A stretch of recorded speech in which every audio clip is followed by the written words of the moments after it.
Nazim programme use time में भली car आऊं आहियां जो मेज़बान जुनैद अंसारी। नाज़िम अॼु वज़ीर आज़म इमरान ख़ान साहब जो अहम स्टेटमेंट आहिनि। वज़ीर आज़म इमरान ख़ान साहब चयो आहे त पाकिस्तान अकेले सिर तालिबान खे क़बूल कंदो त उन जो को फ़र्क़ु न पवंदो, अमरीका खे तालिबान खे क़बूल करिणो पवंदो ऐं जब अमरीका तालिबान खे क़बूल कंदो उनखां पोइ ई खिते में इस्तेहकाम अची सघंदो। इन ई मौज़ू ते ॻाल्हायूं था। हिन वक़्तु असांखे पैनलिस्ट जी टीम जॉइन कयो आहे, जंहिंमें शामिल आहिनि डॉक्टर जमील अहमद ख़ान साहब, इज़हार सुमरो साहब, डॉक्टर रफ़ीक चांडियो साहब ऐं अमर सिंधु साहिबा। सभ खां पहिरियां हलूं था डॉक्टर जमील अहमद ख़ान साहब। डॉक्टर साहब, गुज़िरियल ॾींहं जी स्टेटमेंट, उनखां पोइ अॼोकी स्टेटमेंट ऐं उन सां गॾोगॾु जेके स्टेटमेंट सां जेके ॿिया सपोर्टिव स्टेटमेंट आयूं आहिनि, जंहिंमें शेख रशीद साहब चयो आहे त जेके हथियार फिटा कनि था त उन्हनि सां विहणु जाइज़ न आहे। पर अॼु हिकिड़ो तनक़ीदी पहलू बि आयो आहे, उहो तनक़ीदी पहलू आहे नून लीग जे तरफ़ां। नून लीग इल्ज़ाम हयो आहे वज़ीर आज़म इमरान ख़ान साहब ते त उन्हनि पाबंदी मढ़ियल तंज़ीम आॾो हथियार फिटा करे छॾिया आहिनि ऐं उन्हनि खे NRO ॾियणु वञनि पिया। हाणे माना हिकिड़ो ॿियो नैरेटिव अची वियो आहे ऐं गुज़िरियल ॾींहं ते अवां डिस्कस असांजे साम्हूं आहे जेको तव्हां ओपिनियन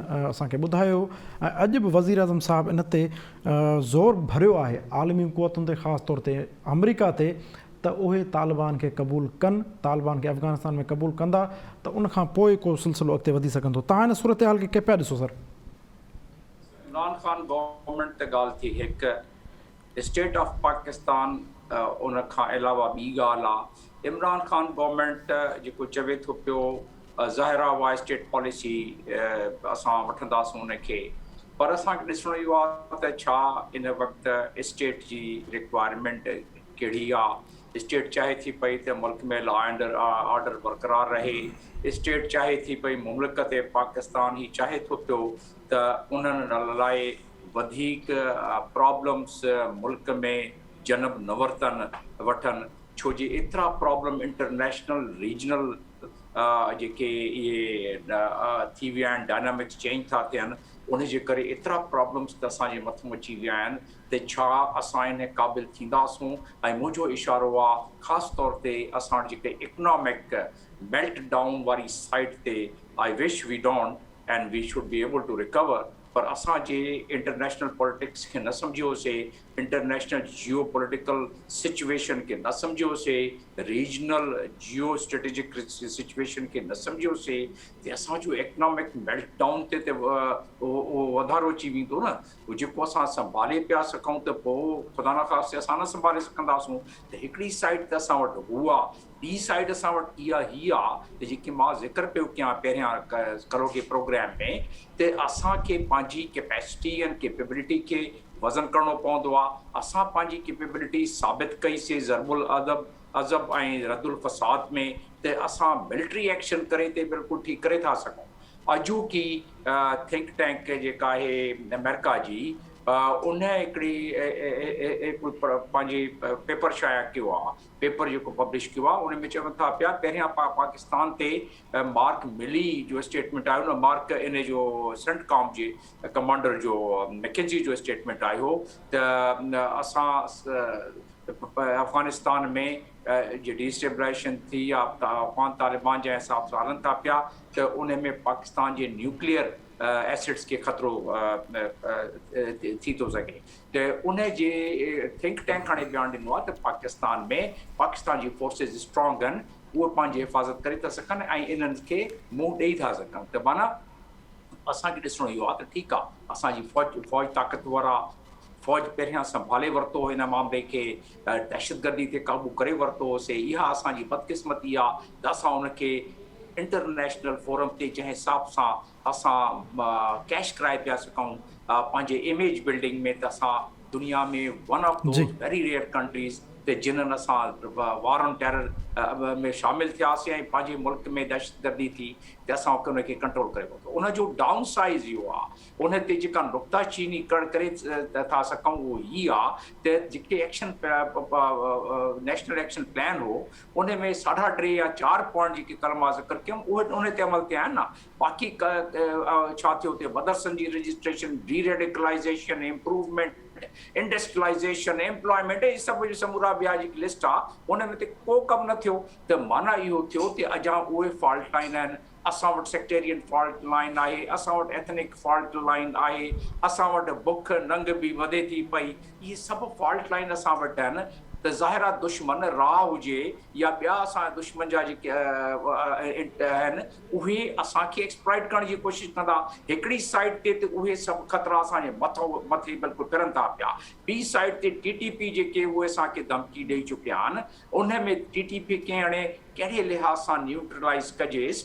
पोइ फ़िलहालु त जेॾी महिल असां ॿियनि फ्रंट्स खे क़ाबू करे वठंदासूं ऐं उन वक़्तु TTP बिहेव न कयो त पोइ छा कंदासूं, उनजी असां वटि ताक़त आहे नाहे, मुंहिंजो मञणा ते आहे।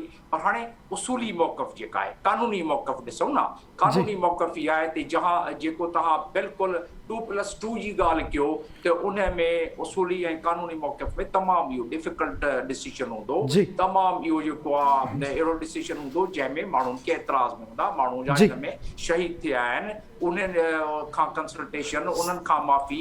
मां कल्ह बि ज़िक्र कयुमि हुनजो त जेको क़ानूनी तौर ते छा हुकूमत हिकिड़े प्राइवेट केसिस जेके थिया आहिनि, प्राइवेट माण्हुनि खे जेके मारियो आहे इन्हनि, उन जे बिहाफ ते करे थी सघे, त इहो आहे तमामु डिफिकल्ट। पर मुल्क जेको आहे डिफिकल्ट सिचुएशन में आहे। State of Pakistan is in a very difficult situation. जी डॉक्टर साहब, इन दोज़ डिफिकल्ट सिचुएशन छा असांखे अहिड़ा कमु करणा पवंदा जेको आम हालतुनि में असां न पिया करे सघूं। मां सम्झां थो त स्टेट हाणे उन क्रिटिकल स्टेज ते आहे त जंहिंमें शायदि इहो फ़ैसिलो उन्हनि खे करिणो पए, जेको आहे डिफिकल्ट फ़ैसिलो, पर शायदि करिणो पए त TTP सां ठा कनि। असां मूंखे इहो बि खुटको आहे त TTP जेको आहे अॻिते वञी शायदि उन एग्रीमेंट खे एतिरो न करे सघे, उन ते अमल न करे सघे। पर हाल फ़िलहाल असां कोशिशि कयूं था पिया त स्टेट ऑफ पाकिस्तान कोशिशि करण जी कोशिशि थी करे त हू कंहिं लिहाज़ सां ठप हिन में अचे। बाक़ी रहियो सवाल, तव्हां टाइम हूंदो त ॿिए राउंड में ॿियो कमेंट्स बि मां करे करे छॾंदुसि, न त तव्हां इमरान ख़ान जी जेका ॻाल्हि कई तव्हां चाहियो त उन ते बि मां क्विकली तव्हांखां पुछणु चाहींदुसि। इमरान ख़ान जेको चए थो त हाणे अमेरिका खे तस्लीम करणु घुरिजे, तव्हांजे ख़्याल में कहिड़ा फैक्टर्स आहिनि जंहिं ते अमेरिका तस्लीम नथो करे? Sir quickly sir. न असां नोटिफिकेशन करे छॾियूं त अमेरिका जेको आहे तस्लीम करे वठे, असांजी नोटिफिकेशन ते अमेरिका तस्लीम करे थो सघे त बिस्मिल्लाह ज़रूरु करे। सुवाल ई पैदा थिए थो पियो त अमेरिका हिकिड़ो सॉवरन कंट्री आहे, उनखे असां हीअ चई था सघूं त अमेरिका जेको आहे असांजो मौक़फ़ इहो आहे, असांजो राय इहो आहे त इन्हनि अहिड़नि मामलनि में जीअं असां न कंदासूं तस्लीम तालिबान खे त उहो जेको दुनिया जो मक़सदु हो मक़सदु फ़ौत थी पवंदो। तालिबान वरी बैक टू ज़ीरो ते अची वेंदा, बैक टू ज़ीरो अची वेंदा त दुनिया खे जेको ख़दशो ऐं ख़तरो हो उहो ख़दशो ऐं ख़तरो वरी दुनिया ते वरी तारी थी पवंदो। मुंहिंजो इशारो आहे जेको वेस्ट में उन्हनि खे पहिरियां दहशतगर्दी जा जेके वाक़िया थिया 9/11 खां पहिरियां त उहे वरी शुरू थी पवंदा, उहे ख़दशा थियनि। उन लाइन ते जे प्राइम मिनिस्टर ॻाल्हाए त हू हिकिड़ो डिप्लोमेटिक ऐं हिकिड़ो लॉजिकल ॻाल्हि थिए थी भई। बाक़ी इहो चवे त तस्लीम करणु खपे, न कंदो त हाणे इहा ॻाल्हि हाणे हुनखे ख़बर हूंदी वधीक। पर मां सम्झां थो पियो त यस असांखे अमेरिका खे इहा ॻाल्हि ऐं दुनिया खे इहा ॻाल्हि ॼाणाइणु खपे त अफ़गानिस्तान इन छो ज़रूरी आहे, असांजो एतिरो फ़र्क़ु छो नथो पवे त जेके टोटल बजट अफ़गानिस्तान जो हुयो उन में असांजो कहिड़ो हिसो, असां कहिड़ी कंट्रीब्यूशन कई, असां ते जेका रस्तो उन्हनि खे ॾिनोसीं बाक़ी थोरी घणी, बाक़ी असांजी त कंट्रीब्यूशन हुन में हार्डली आहे नी। बाक़ी त सभु कंट्रीब्यूशन वेस्ट जी जेका पैसा ॾोकड़ उतां ते आया न। हाणे जे हू तस्लीम कंदा त पैसा ॾोकड़ ॾींदा, को फाइनेंशियल मदद ॾींदा, ॿियूं मदद ॾींदा, ह्यूमेटेरियन ॾींदा, असां ते ॿ टे जहाज़ मोकिले था सघूं, सो असां करे छॾियोसीं। असां हुनजो बजट त पूरो नथा करे सघूं। इन करे इमरान ख़ान सही थो चवे त यकीनन उन वेस्ट खे खपे त कंसिडर कनि ऐं उन्हनि खे न कंदा त असां वेस्ट लाइ बि प्रॉब्लम थींदी, असां लाइ बि। जी डॉक्टर जमील साहब। अमर साहिब, तव्हां इमरान ख़ान साहब जी इन स्टेटमेंट खे किथां ॾिसो जंहिंमें चए थो जेकॾहिं अमेरिका खे तालिबान खे तस्लीम करिणो पवंदो, जीअं त डॉक्टर जमील साहब ॾाढो तफ़सीली ॻाल्हि कयो आहे त जे न कयनि त पोइ छा कंदासीं?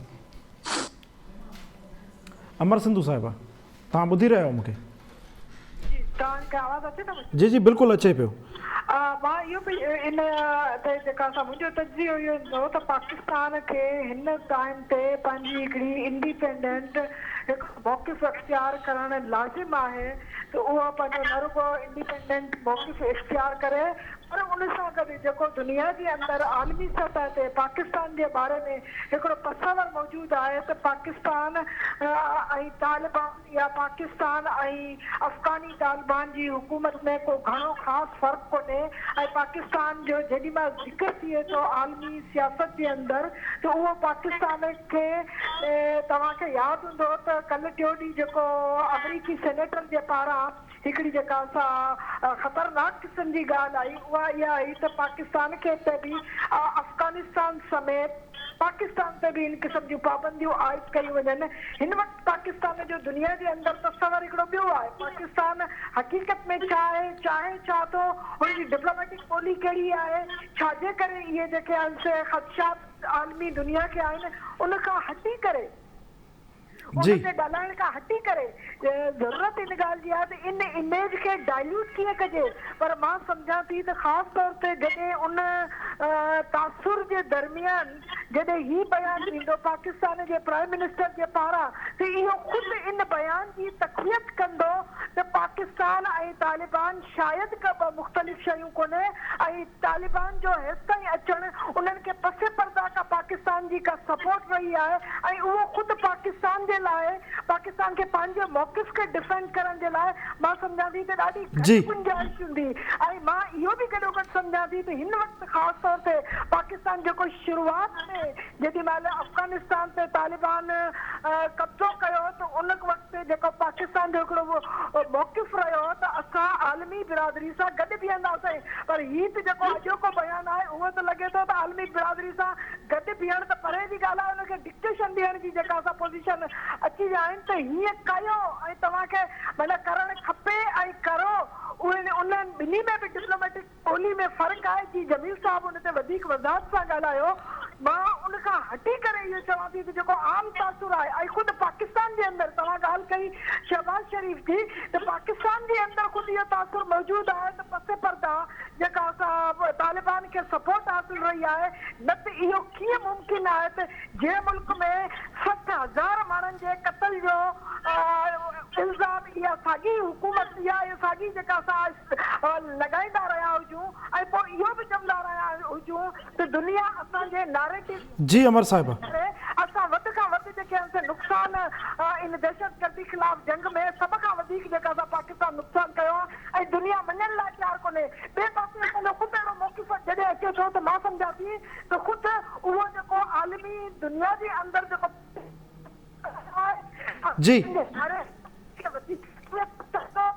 पाकिस्तान खे मुश्किल में इन मौक़िफ़ वठण सां अञा घणा माशी सियासी इंटरनेशनल आलमी बिरादरी में तमामु वॾा नुक़सान थी सघनि था।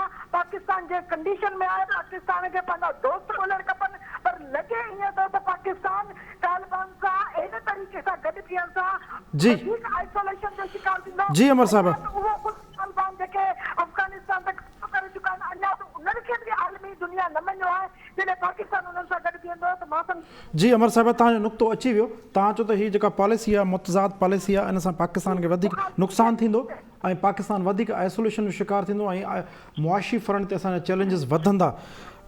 इज़हार सुमरो साहिबु तव्हां प्राइम मिनिस्टर जी इन स्टेटमेंट खे पिया ॾिसो जंहिंमें प्राइम मिनिस्टर साहिबु चए थो त पाकिस्तान अकेले सिर जेकॾहिं अफ़गानिस्तान में तालिबान जी हुकूमत खे तस्लीम कंदो त उन सां को फ़र्क़ु कोन पवंदो, अमरीका खे तस्लीम करिणो पवंदो। ॾिसो ही जॾहिं ॻाल्हि करे थी पाकिस्तान जी हुकूमत या वज़ीर आज़म इमरान ख़ान इन मां ज़ाहिर आहे त वेस्ट जे तरफ़ां हिकिड़ो क्लियर मैसेज आहे त तव्हां यूनिलेटरली जेकॾहिं तालिबान जी हुकूमत खे मञियो तस्लीम कयो त पोइ तव्हां ॼाणो तालिबान ॼाणो। हिकिड़ी ॻाल्हि त बिल्कुलु वाज़े आहे, मुंहिंजो क्लियर आहे। त हाणे इन जा ॿ मतिलब आहिनि। हीउ जेको सॼो मामिलो आहे न इहो पाकिस्तान त सुभाणे सुबुह जो अनाउंसमेंट करे त तालिबान जी हुकूमत खे मञूं था त पाकिस्तान सावरन स्टेट आहे करे सघे थी। मसइलो इहो न आहे। मसइलो इहो आहे त उन जे नतीजे में जेके कॉन्सिक्वेंसिस इंटरनेशनल कम्युनिटी जे तरफ़ां ईंदा उहे रुगो अफ़गानिस्तान लाइ न ईंदा, उहे पाकिस्तान लाइ। सॼो मामिलो आहे इहो। हाणे इन पर्सपेक्टिव में तव्हांखे ॾिसणो आहे त पाकिस्तान कन्विंस करण जी कोशिशि करे पियो इंटरनेशनल कम्युनिटी खे। इन रिटर्न वेस्ट जा मुल्क ख़ासि तौर अमेरिका ऐं हुनजा इतादी उहे चाहिनि था त बाबा तालिबान खे असांजे टर्म्स एंड कंडीशन ते आणे। इन विच में हिकिड़ी ब्रिज बि आहे, इहो हिकिड़ो अहम नुक़्तो आहे। उहा आहे कतर जी जी। हुकूमत, जंहिं इहो सॼो इंतज़ाम बंदोबस्त महिमान नवाज़ियूं ख़र्च पखा कया। लॻे ईअं थो त तालिबान जो जेको नओं सेटअप आहे, हुकूमती सेटअप आहे, उन में जेको कतर जो इन्फ्लुएंस हो उहो बि कमु न पियो करे। इहो ई सबबु आहे जो जेका सिचुएशन बीठी आहे उहा इहा बीठी आहे जो फ़िलहाल त अफ़गानिस्तान वञे पियो हिकिड़ी रोग स्टेट ॾांहुं, हिकिड़ी अहिड़ी स्टेट ॾांहुं जेका अल्टीमेटली पोइ पंहिंजे सर्वाइवल लाइ कुझु अहिड़ियूं पॉलिसियूं अख़्तियार कंदी जेके इंटरनेशनल कम्युनिटी लाइ बि ठीकु न हूंदियूं। मिसाल जे तौर ते ओपीएम इंडस्ट्री ॾांहुं वरी हू वधीक फोकस कंदा ऐं इन क़िस्म जूं शयूं कंदा। नतीजे में इहे सभु मामला सॼी दुनिया जे लाइ मसइला पैदा कंदा। अव्हांखे यादि हूंदो जिने साहब त जी। अमेरिका समेत वेस्ट जा मुल्क तमामु वॾी सीड़पकारी इन ते बि करे चुका आहिनि त अफ़गान जेके ग्रोअर्स आहिनि उहे ओपीएम जी जाइ ते को ॿियो फसल पोखीनि, उनजे लाइ उनखे पैसा बि ॾींदा रहिया आहिनि, ट्रेनिंगूं बि ॾींदा रहिया आहिनि, ॿिया मामला बि कंदा रहिया आहिनि। जी। हिकिड़ो त इहो फैक्टर आहे। इमरान ख़ान जी इहा ॻाल्हि बिल्कुलु दुरुस्त आहे त उनजा सभ खां वधीक असर ह्यूमन कैटास्ट्रॉफी जेका थींदी या सिचुएशन पैदा थींदी या लॾ पलाण थींदी, उनजो असर पाकिस्तान ते तमामु घणो पवंदो ऐं ऑफकोर्स उन करे उनजी गणती बि ठीकु आहे। पर वेस्ट वारा हिन वक़्तु न रुगो तालिबान जे बारे में सस्पिशियस आहिनि, पर पाकिस्तान ॾांहुं बि हुननि जो साॻियो रवैयो आहे। जी। हाणे हीअ आहे इमरान ख़ान जे पूरी हुकूमत जे 3 सालनि जे टेन्योर जो डिप्लोमेटिकली सभ खां वॾो इम्तिहान त हू हिन सॼे सिचुएशन मां कीअं ॿाहिरि निकिरनि था। हिकिड़ी ॻाल्हि सम्झण जी आहे, हिन वक़्तु वेस्ट जी मजबूरी का बि न आहे, हू पंहिंजा फ़ौजी कढी विया। हुननि जी मजबूरी उन ॾींहं ताईं हुई जॾहिं हुननि जा पंहिंजा माण्हू हुते हुया। हाणे हुनजा माण्हू न आहिनि ऐं उन्हनि जा जेके माण्हू इतादी हुया यानी कि उन्हनि जा ट्रेन थियल आहे, उहे बि घणे भाङे जहाज़नि में विहारे खणी विया। इन करे हुननि जो स्टेक हाणे एज सच ह्यूमन हवाले सां, ह्यूमन रिसोर्स जे हवाले सां त कोन्हे को। पॉलिटिकली ऑफकोर्स हू बिल्कुलु मुकमिल तौर ते अफ़गानिस्तान खां लातालुक नथा थियणु चाहिनि, कंहिं न कंहिं तरीक़े सां उन ते पंहिंजो रोल बि प्ले करणु था चाहिनि। मां सम्झां थो त इन में पाकिस्तान अगरि रोल प्ले करणु थो चाहे त सभ खां पहिरीं त तालिबान खे सम्झाए त हू आलमी कम्युनिटी में कीअं रही सघनि था। थोरो मूंखे ईअं लॻे थो त जेको 79 में जेको ईरान में हुकूमत जी तब्दीली थी हुई ऐं ईरान जो जेको रेवोल्यूशन वारो मामिलो हुयो, उन खां पोइ जेका इंटरनेशनल कम्युनिटी जो ईरान ॾांहुं रवैयो हुयो, फ़िलहाल त तालिबान ऐं अफ़गानिस्तान ॾांहुं बसि इन क़िस्म जी सूरत हाल आहे। सर तव्हां हिनखे कंक्लूड कीअं कंदव? सर कंक्लूड किथे कंदव? इहो जेको करिणो पवंदो, करणी पवंदी, इज़ इट नॉर्मल स्टेटमेंट?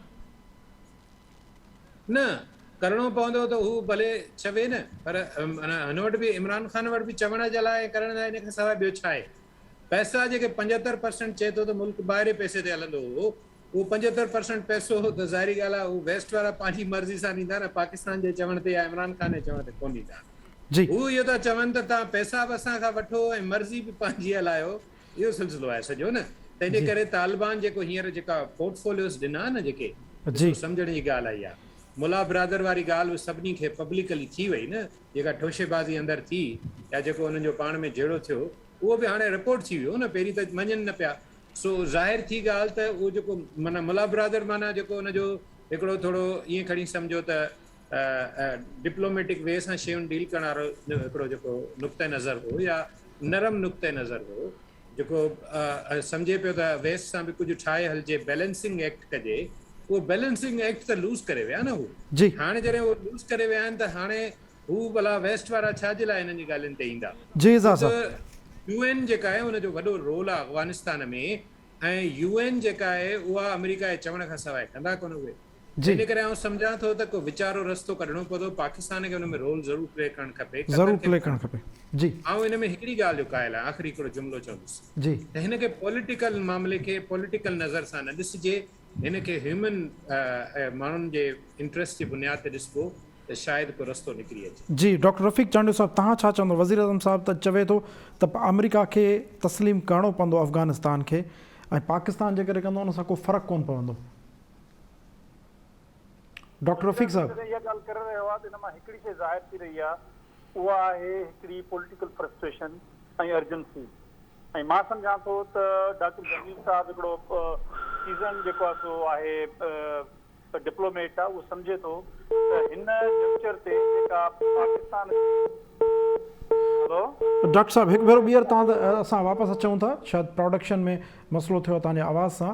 जीअं तव्हांखे वापसि ईंदासीं त हिकु भेरो ॿीहर तव्हां खां पुछंदासीं इन ई मौज़ूअ ते, पर हिन थोरो मौज़ू तब्दील कयूं था, ॿिए मौज़ू ते हलूं था जेको डायरेक्टली तारुक़ रखे थो सिंध जे शागिर्दनि सां। ऐं उहो त मौज़ू इंतिहाई अहम आहे, छाकाणि त हिकिड़ो त मुल्क जे अंदरि हिकु निसाब लागू करण वारे मामले ते तकरार आहे, सोचनि जो फ़र्क़ु आहे। सिंध में उहो पॉलिसी धार आहे, 3 सूबनि में फेडरल लेवल ते धार आहे। ऐं जॾहिं वरी ॿियो हिकिड़ो सुवालु आहे सॼे मुल्क जे अंदरि मजमूई तौरु टेस्टिंग जे मयार, त इम्तिहान वठिजे कीअं, इम्तिहान वठण जो तरीक़ेकार कहिड़ो हुअणु घुरिजे, ऐं उन ते एक्सपर्ट ओपिनियन बि मुख़्तलिफ़ आहिनि, ऐं पोइ उनखां पोइ ज़ाहिरिया धाराऊं मुख़्तलिफ़ आहिनि। उन पर्सपेक्टिव में हिकिड़ो मामिलो ज़ाहिर थियो आहे सिंध में, पाकिस्तान मेडिकल कमीशन ठही, उनखां पोइ सिंध में टेस्ट वरिती वई, वॾे पैमाने ते जेके सिंध में मेडिकल कॉलेजिस लाइ अपीयर थिया उम्मीदवार, उहे पास न करे सघिया आहिनि। ऐं उन्हनि जो जेको आर्ग्यूमेंट आहे, उहो वॾे में वॾो आर्ग्यूमेंट इहो आहे त जेका टेस्ट कंडक्ट कई वई आहे उहा फेडरल बोर्ड मां ऐं पंजाब बोर्ड मां कई वई आहे। जॾहिं सिंध टेक्स्ट बुक बोर्ड असां हिते पढ़ियो, उहे सुवाल उन टेस्ट में मौजूदु ई न हुआ। हा, इन मामले ते अॼु सिंध जी वज़ीर सिहत डॉक्टर अज़रा पेचू साहिबा तफ़सीली प्रेस कॉन्फ्रेंस कई आहे, जंहिंमें हुन चयो अथनि त पाकिस्तान मेडिकल कमीशन न को असांजी ॻाल्हि थी ॿुधे, न को असांजी ॻाल्हि खे तस्लीम कयो थो वञे। सिंध जे उम्मीदवारनि सां शागिर्दनि सां ज़्यादती थी आहे। हाणे असां वटि हिकिड़ो ई ऑप्शन बचियो आहे त असां सिंध जे मेडिकल कॉलेजिस लाइ अलॻि सां टेस्ट वठूं। त मां सभिनी पैनलिस्टनि खां इहा ॻाल्हि पुछणु चाहींदुसि, छा इन सूरत हाल में सिंध जे मेडिकल कॉलेजिस लाइ अलॻि सां टेस्ट वरिती वञे?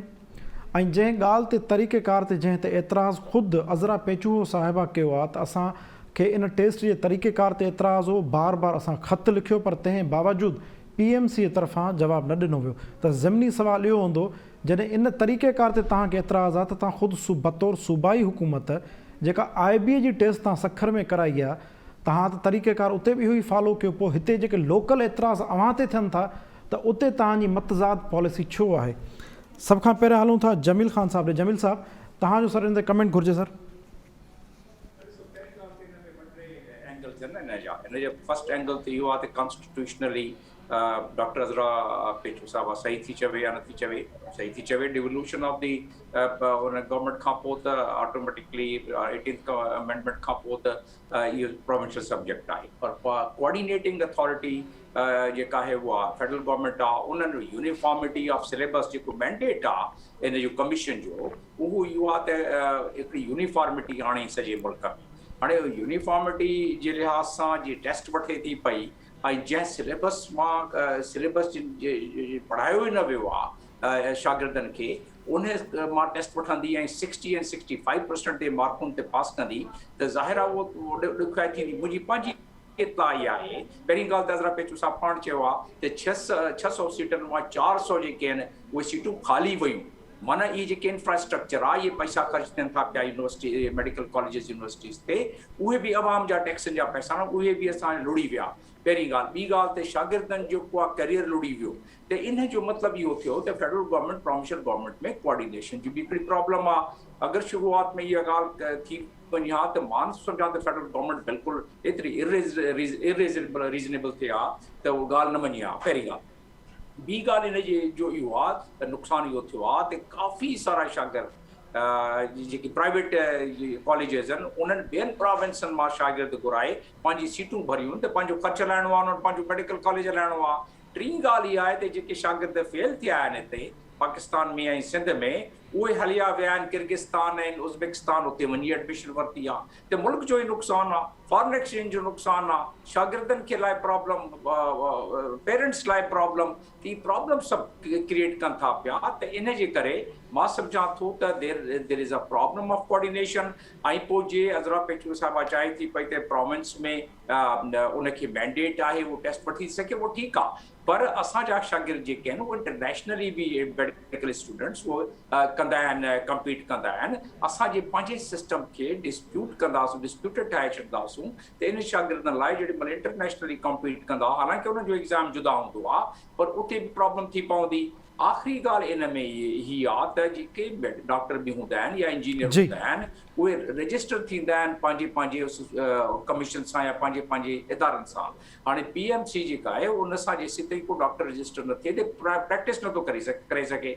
त जेके हिते साइड मां एग्ज़ाम वठंदासीं उहे प्रैक्टिस वञी पोइ सिंध में ई उन्हनि खे असां रजिस्टर करे कराईंदासूं, पोइ इस्लामाबाद में तो प्रैक्टिस न करे सघंदा, या ॿियनि ते के आर्मी में त न वञी सघंदा, ॿियनि फेडरल जेके इदारा आहिनि उन में त उहे डॉक्टर न कमु करे सघंदा। त इन करे इन में हरूभरू कॉम्प्लिकेट कनि था पिया। इहो मामिलो एतिरो कॉम्प्लिकेट न हो, इहो उहो ई मामिलो आहे जेको अरसा मां वॉकआउट करे असांजा माण्हू हले आया पाणी जे करे। इहो उहो ई मामिलो आहे जिथे ॿियनि मामलनि में बि कोऑर्डिनेशन जी थोरी प्रॉब्लम आहे, थोरी बाइस जेको आहे उहो एटीट्यूड बि आहे। त इन करे इहो आई वुड से फील त जेको मिनिस्टर थी चवे उन में काफ़ी वज़न आहे जेकी ॻाल्हि। जी इज़ाज़ सुमरो साहब, तव्हांजो कमेंट कहिड़ो हूंदो? डॉक्टर अज़रा पेचू जी प्रेस कॉन्फ्रेंस ते छा वाकई सिंध जे मेडिकल कॉलेजिस लाइ अलॻि सां टेस्ट थियणु घुरिजे? जेतिरे क़दुरु प्रिंसिपली ॻाल्हि आहे त इहा ॻाल्हि त दुरुस्त आहे त कमीशन सिंध जी थियणु खपे सूबे जी, जंहिंजे लाइ सिंध जी काबीना 25 डिसंबर 2020 ते कानून बि मंज़ूर करे चुकी आहे सिंध मेडिकल कमीशन जो। ऐं इहो त हाणे सिंध हुकूमत जी पंहिंजी इनएफिशिएंसी आहे न, जो हींअर ताईं न जोड़े सघिया आहिनि सेटअप। इहे हाणे असां खां पब्लिक खां पिया सवाल कनि त हीअं करे सघूं था, हूअं करे सघूं था। इहो कंफ्यूजन छो आहे हुननि जे ज़हन में? हिकिड़ी ॻाल्हि। ॿी ॻाल्हि इहा आहे त दुनिया में ईअं थींदो रहियो आहे त मुल्कनि जे अंदरि बि स्टेट्स, मिसाल अमेरिका में एजुकेशन जो जेको निज़ाम आहे उहो हर स्टेट वटि पंहिंजे तरीक़े सां आहे। त अहिड़ी तरह सिंध जी हुकूमत इंटरनेशनली बि रिकग्नाइज़ कराए सघे थी इन प्रोविंशियल कमीशन खे, छाकाणि त हिन डिग्रीअ में जेको बुनियादी इशू ईंदो न उहो रिकग्नेशन जो जुने साहब। जेकॾहिं सिंध जी डिग्री हूंदी त उहा वरी पंजाब में एक्सेप्ट थींदी या न थींदी, या ॿाहिरि मुल्क थींदी या न थींदी। बुनियादी नुक़्तो इहो आहे हिन में। कमीशन ठाहिण ऐं इम्तिहान वठण खां बि वधीक अहम आहे त उन जे लाइ कहिड़ा एफर्ट कया अथनि।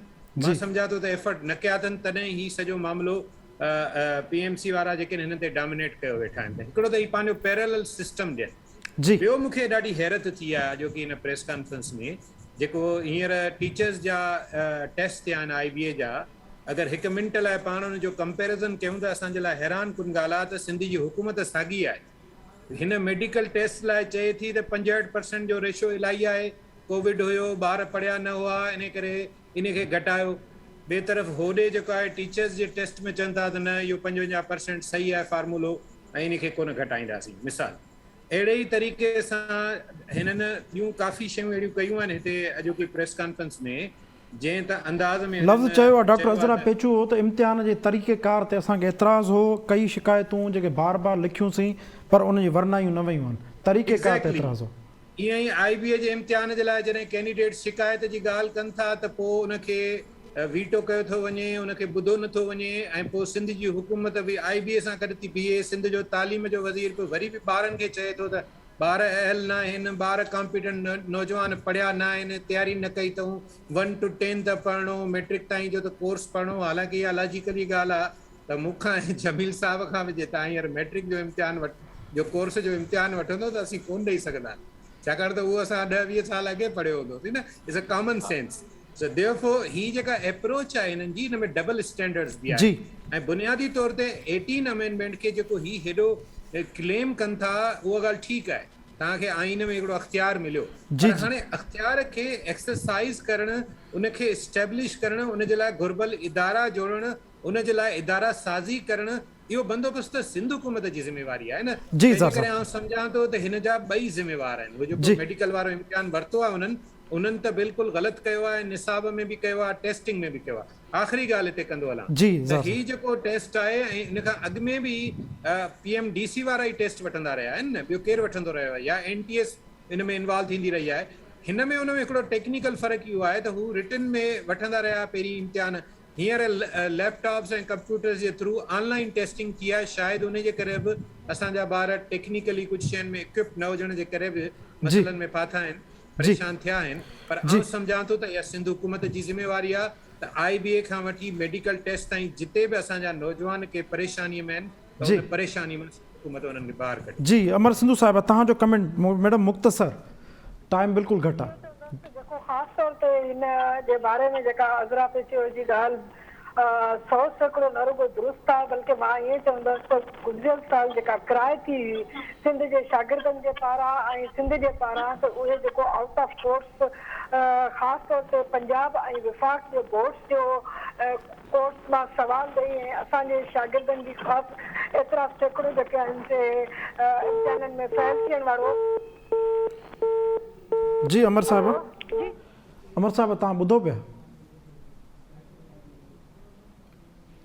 हिकु भेरो ॿीहर अमर सिंधु साहिब सां कम्युनिकेट करण जी कोशिशि कयूं था।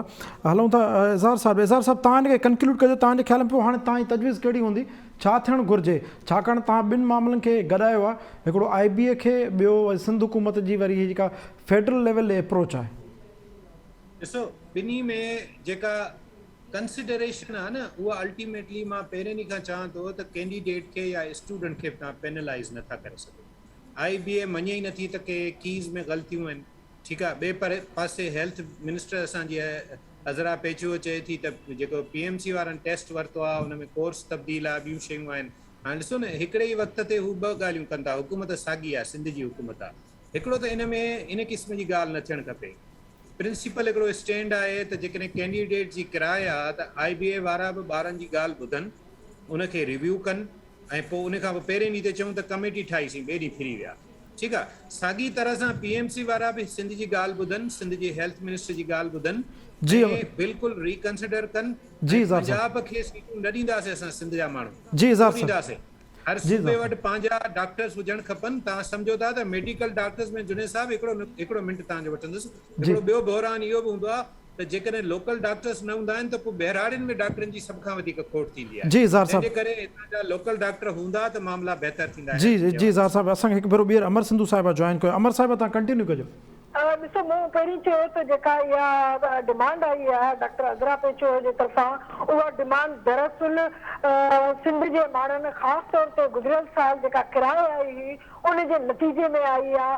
मां इन ॻाल्हि सां खणी इतफ़ाक़ करे सघां थी त इन जे विच में कहिड़ो इन्हनि खे जेको असां होमवर्क करणो पवंदो हुयो उहो थियो आहे या न थियो आहे, पर इन फैक्ट इन डिमांड जे अंदरि 100 सैकड़ो जेका असां उन ते बीठल आहे, जेका सिंध जी डिमांड आहे त जॾहिं कोर्स विफ़ाक़ी बोर्ड्स ऐं पंजाब जे बोर्ड्स जो हुजे ऐं उहो सिंध जे बोर्ड्स खां मुख़्तलिफ़ हुजे त इहो किथां बि न अक़ली तौर ते न इख़लाक़ी तौर ते ऐं न ई तालीमी हवाले सां इन जो को रैशनल ठहे थो त सिंध जे ॿार उहे उन कोर्स मां इम्तिहान ॾियनि जेको उन्हनि पढ़ियो ई कोन्हे।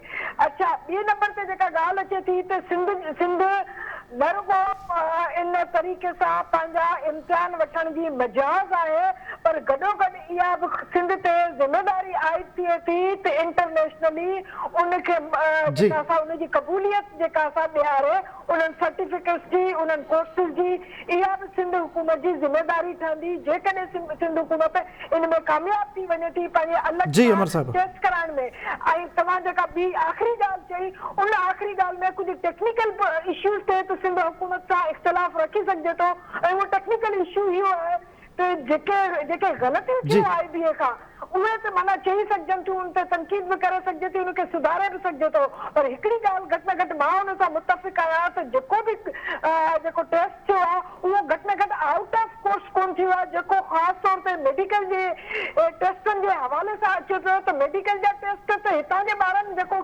कोर्स पढ़ियो ई कोन्हे। जॾहिं जेको IBA जो जेको टेस्ट आहे उहो सिंध टेक्स्ट बुक बोर्ड जे किताबनि मंझां ऐं मौजूदु कोर्स मंझां थियो आहे। उन ते बि जेका सिंध जे माण्हुनि जी जेके रिजर्वेशन्स आहिनि ऐं जेके ऑब्जेक्शन्स आहिनि, मां सम्झां थी त उनखे बि सिंध हुकूमत खे न रुॻो संजीदगी सां पर उनखे जेका असां उनजे अज़ालो करणु खपे। जी, अज़ालो करणु खपे, संजीदगी सां वठणु खपे। वॾी महिरबानी डॉक्टर जमील अहमद ख़ान साहब, इज़हार सुमरू साहब, अमर सिंधु साहब ऐं डॉक्टर रफ़ीक चांडियो साहब, तव्हां पंहिंजी क़ीमती राय खां असांखे आगाह कयो। नज़र हिते प्रोग्राम टाइम पंहिंजी पुॼाइण ते पहुचे।